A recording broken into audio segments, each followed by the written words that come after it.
어렸을 때부터 여기다 꿀을 바릅니다. 꿀을 발라서 핥아먹게 하고 이 말씀이 그렇게 달다는 걸 어렸을 때부터 가르쳐 줍니다. 그래서 어머니가 성경을 들면 스윗한 게 내 입에 들어오겠구나 이렇게 생각을 합니다. 여러분들 이 말씀이 정말 스윗한 겁니다. 여러분 인터넷에 보면요 온갖 정보들이 떠다닙니다. 거의 다 치면 다 나와요. 한 중학교 학생이 네이버 사이트에 이렇게 질문한 것을 제가 읽어본 적이 있습니다. 어떻게 하면 성경을 잘 읽을 수 있을까요? 그런데 이 중학생 대단하지 않아요? 어떻게 하면 성경을 잘 읽을 수 있을까요? 중학교 학생이 물어봤어요. 그 질문에 어느 분이 그 밑에 짧게 이렇게 했어요. 답변을 그냥 꾸준히 읽으세요. 너무 쉽지 않아요? 그런데 이렇게 쉬운 게 그렇게 쉽지 않다는 걸 우리 잘 알고 있습니다. 매일 성경을 꾸준히 읽는 사람이 그렇게 많지 않습니다. 지금 여기 한번 손 들으라고 그러면 다 못 들을걸요? 성경에 말씀이라는 단어가 약 1508번 나옵니다. 제가 어제 다 쉬었어요? 성경이 1189장인데 1508번 나온다는 말은 거의 매 챕터마다 한 번 이상 나온다는 것입니다. 거기에다가 말씀이라는 단어 말고 성경, 율법, 계명 이런 말까지 다 합치면 성경에는 하나님의 말씀에 대해서 얼마나 많이 강조하고 있는지 우리가 알 수 있습니다. 오늘 본문 우리가 짧게 읽었는데 이 짧게 읽은 본문 중에도 여호와의 율법, 여호와의 증거, 여호와의 교훈, 여호와의 계명, 여호와의 법 각각 다르게 불렀습니다. 그러나 동일하게 여호와의 말씀을 지칭하고 있는 것입니다. 특별히 10절에 보면 그 말씀을 금, 곧 많은 순금보다 더 사모할 것이며 꿀과 송이꿀보다 더 달다고 얘기했습니다. 옛날이나 지금이나 가장 중요한 것을 나타낼 때 금을 비유를 합니다. 메달 중에 최고의 메달이 무슨 메달이죠? 금메달입니다. 한국에서는 한때 여름에 제일 맛있는 수박을 금메달 수박이라고 이야기를 붙인 적이 있습니다. 사람이 한창 인기가 좋을 때 그 몸값을 금값이라고 이야기합니다. 그래서 여자들이요 20대가 넘으면 그때부터 25세 정도까지가 골드미스예요. 골드미스. 그리고 그때까지 시집 못 가고 27, 8 넘으면 그때는 앞에다가 G자를 뺍니다. 그래서 이렇게 얘기를 합니다. 잘 되는 비즈니스를 황금알을 낳는 거위라고 이야기합니다. 일생에서 가장 중요한 시간을 황금기라고 이야기하고 영어로도 골든 타임이라고 말합니다. 요즘 같은 불경기에 금값은 정말 금값입니다. 바로 하나님의 말씀이 이런 순금과 같다는 사실을 여러분이 믿으십니까? 믿기만 하는 거예요? 실제로 금을 가지고 여러분 사시는 거예요. 말씀은 금이고 말씀을 전하는 저는 금빵집 점원입니다. 그리고 여러분들은 금을 무한대로 가져갈 수가 있습니다. 그것도 공짜로. 얼마나 좋습니까? 그런데 이 금을 여러분 정말 이 말씀이 금과 같고 이 말씀이 내 인생에 정말 골드다 이렇게 생각하시는 분이 얼마나 되는지 난 모르겠어요. 금이에요. 금. 1848년 1월 24일 날 캘리포니아의 세크라멘토에 살고 있는 젊은 목수 제임스 마샬이 한 물레방앗간을 수리하다가 그 옆에 흐르는 개천 바닥의 모래가 반짝반짝 빛나는 걸 보았습니다. 사금이었습니다. 물속에 들어가 자세히 보니까 개천 바닥이 온통 사금이었습니다. 뜻밖의 보물섬을 발견한 이 마샬은 그것을 차지하기 위해서 인근에 있는 땅을 매입하려고 작정을 했습니다. 그런데 마샬과 함께 일하던 한 인부에 의해서 비밀이 누설이 됐고 이 소문이 불과 몇 달 만에 온 미국 대륙에 퍼져나갔습니다. 그 당시에 전화가 없었던 시절이고 카톡도 안 되던 시절인데 미국의 땅덩어리가 남북한의 40배 정도 넓은 땅입니다. 그런데도 몇 달 만에 금에 대한 소식이 퍼져나갔습니다. 그래서 그 다음 1849년부터 그 사금을 찾아서 캘리포니아로 몰려드는 사람들이 있었습니다. 그래서 49년에 몰려들어서 49이라고 얘기합니다. 노다지꾼들, 금을 캐려고 하는 사람들을 49ers 이렇게 이야기했습니다. 이 사람들은 서부로 가는 마차 위에서 오 수잔나 노래를 부르면서 수잔나 울지 말아요, 무릎에 세스대야 딸랑딸랑 거리며 나는 캘리포니아로 갑니다. 그런 노래를 부르면서 무릎에 그 사금을 캐는 세스대야를 하나씩 들고 갔습니다. 그때까지 캘리포니아의 인구가 얼마였냐? 15,000명이었습니다. 1849년 초까지. 불과 1년 만에 사금을 캐려고 하는 사람 때문에 인구가 10만 명이 늘었어요. 그 이듬해에 20만 명의 인구가 되었습니다. 불과 2년 만에 이렇게 인구가 늘어난 곳은 역사상 없었어요. 금 때문에 그래요. 결국 1851년에 캘리포니아가 미국의 정식 주로 승격이 됩니다. 그리고 캘리포니아는 지금도 금을 찾으려고 하는 사람, 또 다른 인생의 금을 찾으려고 하는 많은 이민자들로 가득합니다. 한국 사람들이 제일 많은 곳이 바로 캘리포니아입니다. 이와 같이 금은 모든 재물을 얻으려고 하는 사람, 성공적인 인생을 살려고 하는 사람에게 가장 중요한 것입니다. 그런데 하나님의 말씀이 이보다 더 귀하다는 거예요. 금보다 귀하다. 그래서 오늘 시편 19편은 하나님의 말씀이 우리 인생에 어떤 역할을 하고 있는지 몇 가지 알려주고 있는데, 첫 번째 7절에 보니까 영혼을 소성시킨다 이렇게 나옵니다. 소성시킨다고 하는 말이 영어 성경에는 revive라고 나옵니다. revive는 영어 명사용어로 바꾸면 부흥회예요. revival 미팅이 부흥회입니다. 여러분, 요즘 여러분의 영혼이 괜찮으세요? 여러분의 영혼은 안녕하신가요? 우리의 영혼이요, 소성되어야 될 분, 리바이브 되어야 될 부분들이 너무나 많습니다. 영국의 한 죄수가 영국과 오스트레일리아에서 40년간 교도소 생활을 했습니다. 그리고 50대씩 맞는 매를 8번 맞았어요. 400대를 맞았어요. 그런데도 너무 악독해서 삶이 변화되지가 않았습니다. 그래서 경찰이나 교도소에서 이 사람을 어떻게 해야 될지 몰랐습니다. 그러던 어느 날 이 사람이 구세군 숙박소에서 하룻밤을 잘 일이 있었습니다. 그러면서 그리스도의 말씀을 그날 들었어요. 단 2분 동안 들었습니다.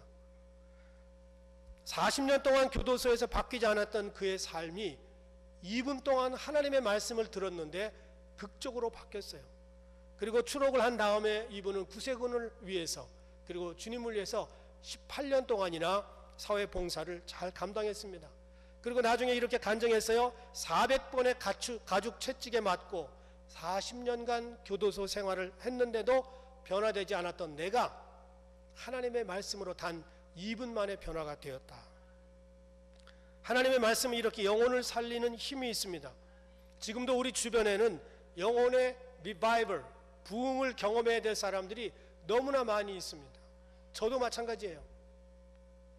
우리는 넘어진 사람, 쓰러진 사람, 그리고 소송되어야 될 사람, 일으켜져야 될 사람들이 우리 주변에 많다는 걸 압니다.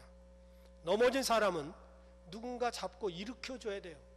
우리의 영혼도 죄 때문에 넘어지고 절망으로 넘어지고 실패로 넘어집니다. 그러나 그것을 일으키는 것은 사람의 손이 아니고 하나님의 말씀인 줄 믿습니다. 다윗의 인생이 밧세바 때문에 넘어졌습니다. 그때 나단 선지자가 찾아와서 하나님의 말씀을 전해주고 회개를 유도했습니다.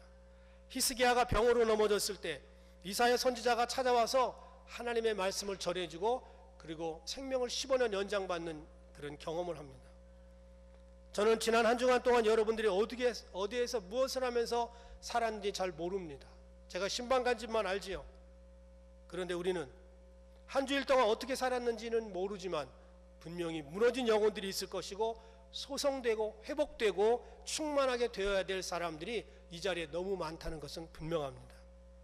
그래서 우리는 말씀을 듣는 시간에 집중해서 듣고 그 말씀을 통해서 우리의 영혼이 리바이벌을 경험할 수 있는 그런 복을 누리기를 바랍니다. 왜냐하면 믿음은 들음에서 나고 들음은 그리스도의 말씀으로 말미암기 때문입니다. 서울 어느 큰 교회에서 부흥회를 했는데 그만 한 분이 설교를 듣다가 너무 피곤해서 잠이 들었습니다. 잠시 후에 눈을 떠보니까 사람들이 우르르 일어나는 거예요. 나중에 알고 보니까 그 시간이 선교사 나갈 사람 콜링하는 그런 시간이에요. 그래서 막 여기저기서 일어난 거예요. 근데 이분은 이제 예배 끝나고 집에 가나 보다 그러고 이제 일어난 거예요. 또 한국교회 성도들은요, 강사가 이렇게 또 뭐 초청을 하면 많이 일어나요. 선교사 안 나가도 지금은 일어나요. 그런데 이 사실을 나중에 알고 나서 부담이 되는 거예요. 내가 그때 일어났었는데 선교사 나간다고. 다른 사람도 다 일어나서 안 나갔는데 이상하게 이 사람이 걸리는 거예요. 그런데 주님이 마음속에 그런 생각을 주셔요. 너 일어났지? 그래서 주님에게 대답합니다. 제정신으로 한 게 아니라니까요. 그 효력이 없다니까요. 내가 그때 졸다가 일어난 거 주님이 아시지 않습니까? 나 제정신이 아니었습니다. 대답을 하는데도 개운치 않았대요. 그래서 선교사 안 나가려고 요리조리 피하는데 취직을 해도 안 되고 사업을 해도 안 되고 그리고 집안도 마음에 안 들고 그러더래요. 어느 날 비가 부슬부슬 내리는데 주님이 그러더래요. 마음속에 너 그때 왜 일어났니? 너 그때 왜 일어났니? 그래서 에이 내가 이렇게 고생할 바에는 차라리 선교지에 가서 고생하자. 그리고 지금 선교지에 나가서 아주 고생을 많이 한다는 이야기를 제가 어디서 들었어요. 여러분 말씀을 잘 들어야 선교사 안 나가는 거예요. 졸지 말아야 선교사 안 나가요. 하나님의 말씀은 우리 영혼 깊숙이 들어와서 영혼의 취약한 부분들을 수술해 줍니다. 그래서 리바이벌 할 수 있도록 해주는 겁니다. 이 리바이벌이 안 되면 그냥 서바이벌 크리스찬이 되고 마는 겁니다. 두 번째는요, 하나님의 말씀이 우리를 지혜롭게 한다 그랬습니다. 지혜는 머리 좋은 것과 다릅니다. 배우지 않아도 머리 회전이 빠른 사람이 있고요, 배웠는데도 머리가 잘 안 돌아가는 사람들이 있습니다. 머리가 빠르다고 다 지혜로운 것도 아닙니다. 머리 빠른 사람들 교도소에 가면은요, 사기꾼들이 제일 머리가 빨리 돌아간대요. 그런데 사기꾼을 지혜롭다 그래요? 안 그래요. 여호와를 경외하는 것이 지식의 근본이고 지혜의 근본이라고 잠언은 말합니다. 그래서 우리는요, 여호와의 말씀을 읽을 때 그 속에서 쏟아져 나오는 무한한 지혜를 삶에 적용할 수가 있습니다. 저도 매일 성경을 읽고 매일 큐티를 하지만 어떤 때는 하나님의 말씀이 적용될 때가 있고 이것은 적용하기 어렵다는 것도 있어요. 그런데 몇 년 시간이 지나고 나면 그 옛날에 큐티했던 그 말씀이 나를 흔드는 때가 많이 있습니다. 그 말씀이 적용될 때 내 지혜가 아니라 하나님의 지혜가 내 인생길을 헤쳐나가는 길이 되고 빛이 되는 것입니다. 누구나 처음 가는 인생길이에요. 70, 80 사신 분도 오늘은 처음 경험하는 거고요, 3살짜리 어린애도 오늘은 처음 경험하는 겁니다. 그래서 우리는 처음 가는 이 인생길, 하나님의 무궁무진한 지혜가 우리를 인도해 주시지 아니하면 우리는 길을 헤맬 수도 있습니다.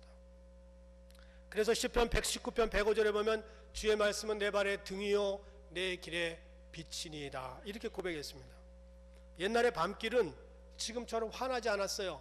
그리고 가로등도 없었습니다. 등불이 없으면 다니기 어려웠습니다. 그래서 인생길에도 등불과 빛이 되는 것은 하나님의 유일한 말씀이라는 것입니다. 매일매일 인도함을 받아야 되고요, 매일매일 성경을 가까이 하셔야 됩니다. 존 스탠포드라고 하는 분이 내 안에 있는 천국이라고 하는 그 책에서 자기 집에 있었던 오래된 우물에 대한 이야기를 적어놓은 것을 제가 읽었습니다. 그 우물에서 솟는 물은 차갑고 깨끗했습니다. 결코 물이 마르는 일이 없었어요. 가뭄이 극심할 때도 차고 맑은 물이 끝없이 솟아나왔습니다. 세월이 흘렀습니다. 자동 펌프가 나왔기 때문에 더 이상 우물이 필요 없어서 우물을 덮어두고 펌프질만 했습니다. 몇 년의 세월이 지난 다음에 샌포드는 오래된 우물이 궁금했습니다. 아직도 그 바닥에 물이 있을까? 그래서 뚜껑을 열어봤더니 완전히 말라버렸습니다. 전문가들한테 물어보니까 샌포드는 새로운 사실을 깨달았습니다. 우물은 지속적으로 물이 흘러나올 수 있도록 계속 퍼내야 된다는 것입니다. 그래야 지하 수맥이 늘 열려서 물이 공급되어 준다는 거예요. 우물에서 물을 길어내면 더 많은 양의 물이 계속적으로 스며나와서 우물이 서큘레이션이 되지만 사용하지 아니하고 정기적으로 물을 길어내지 아니하면 지하에서 올라오는 수맥들이 막혀버린다는 것입니다. 결국 여러 해 동안 거침없이 흐르던 옛 우물이 더 이상 쓸모없는 그런 말라버린 터가 되고 말았습니다. 우리의 영혼의 샘물도 마찬가지입니다. 매일 말씀의 수맥을 열어놓고 끝없이 받아들이면 하나님의 말씀은 끝이 없어요. 제한이 없습니다. 깨끗하고 신선한 말씀이 우리의 영혼 속에 계속 공급이 되지만 말씀을 덮어놓고 사는 사람, 말씀을 닫아두고 사는 사람들에게는 말씀은 아무 말도 하지 않습니다. 구체적인 인도함을 받을 수가 없습니다. 그래서 잠언 18장 4절에 보면 명철한 사람의 입의 말은 깊은 물과 같고 지혜의 샘은 솟구쳐 흐르는 내와 같으니라. 말씀을 매일매일 접하고 매일매일 큐티하시고 매일 읽는 분들에게는 말씀의 수맥이 에브리데이 공급되는 줄 믿습니다. 세 번째 말씀은요, 마음을 기쁘게 한다고 8절에 나와 있어요. 세상에는 우리 마음을 기쁘게 하는 일들이 많습니다. 사람들이 나를 기쁘게 해줘요. 저도 지금 기대하는 기쁨이 있는데 우리 큰놈이 빨리 장가가서 내 손에 손자 손녀를 좀 붙여주는 거예요. 손자 손녀 계신 분들이 가끔 비디오 이렇게 보여주시고 이러는데 너무 귀여워요. 내게 생겨야 더 귀여울 것 같아. 여러분, 돈 어느 정도 우리를 기쁘게 해줍니다. 문학, 예술, 드라마, 코미디, 이게 다 인간을 기쁘게 해주기 위해서 만들어진 것들이에요. 음악도 마찬가지예요. 한국 개그 우먼의 독보적인 존재인 김미화라고 하는 분이 있어요. 얼굴 기억나실 거예요. 이분은요, 살아서도 늘 사람을 웃기게 하고 재밌게 해주고, 그리고 죽고 나서도 자기가 사람을 기쁘게 해주는 게 자기가 하고 싶은 일이래요. 그래서 본인의 비석에 쓸 말을 미리 준비해 놨습니다. 그 말이 기상천외한 문장인데 목사가 얘기했다고 시험 들지 마시고 그냥 웃고 넘어가주면 좋겠어요. 이분이 준비한 자기 비석의 글자는 뭐냐? 웃기고 자빠졌네.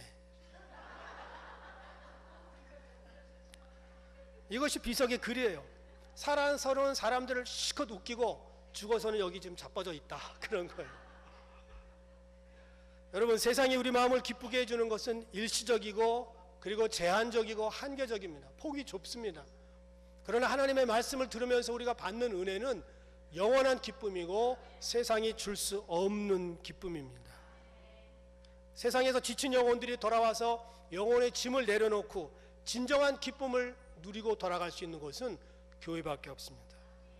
우리는 누구나 힘들어요. 누구나 피곤해요. 안 피곤한 사람은 없어요. 이 광야 같은 세상에서 하나님의 말씀만이 우리를 기쁘게 해줄 수 있다는 것입니다. 네 번째는 눈을 밝게 해준답니다. 여기에서 말하는 눈은 영혼의 눈이지 육신의 눈이 아니에요. 사람은 세월이 갈수록 노안이 찾아옵니다. 육신의 눈이 안 보입니다. 그런데 나이가 들어도 계속 밝아질 수 있는 눈이 있는데 그것이 바로 영혼의 눈입니다. 아무나 그렇게 될 수 있는 게 아니에요. 하나님의 말씀으로 날마다 나를 무장해 나갈 때 영혼의 눈이 밝아질 수가 있습니다. 그래서 젊은 사람들이 힘있게 지혜롭게 세상을 잘 싸우는 것 같지만 젊어서 좌충우돌하는 일이 너무나 많아요.